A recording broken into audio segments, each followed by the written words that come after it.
يخرج على أخوته القاسم ابن الحسن عليه السلام،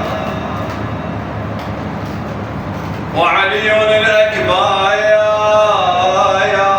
ويبكي ويقول ومصيبة على شبابهم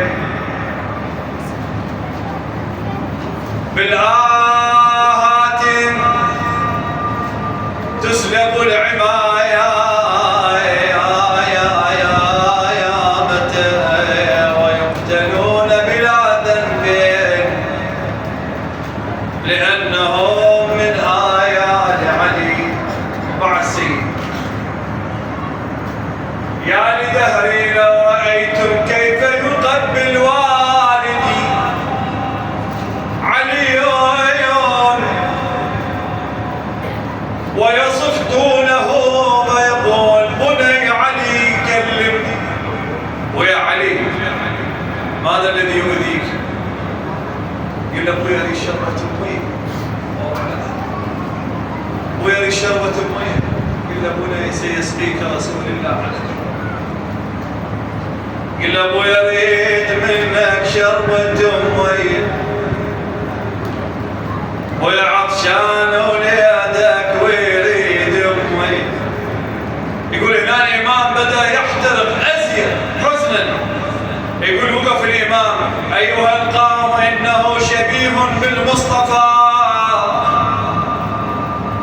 وحسرة على ما صنعتم. ابكيتم الله بعرشه ورسوله ومليك الملائكة جبرائيل. يا لدهري على ما صنعتم جبتون يا اهل الاعراب جبتون يا راح اولاد وتدمع عيونه. صف الدمع والآه وياه الجديد العباس وياه. نعم سيدي.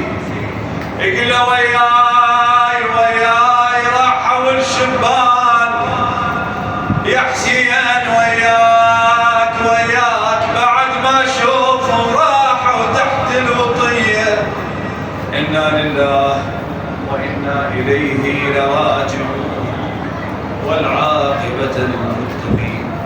اللهم أسألك بمحمد وآل محمد اللهم لا تخرجنا من ضيافة محمد وآل محمد إلا وأنت تشفع لنا وتقبل أعمالنا بحق محمد وآل محمد على شرف النبي والمؤمنين والمؤمنات وشيعة أمير المؤمنين والجالسين. رحم الله من يقرأ الفاتحة مسبوقة ومعطرة بذكر محمد وآل محمد.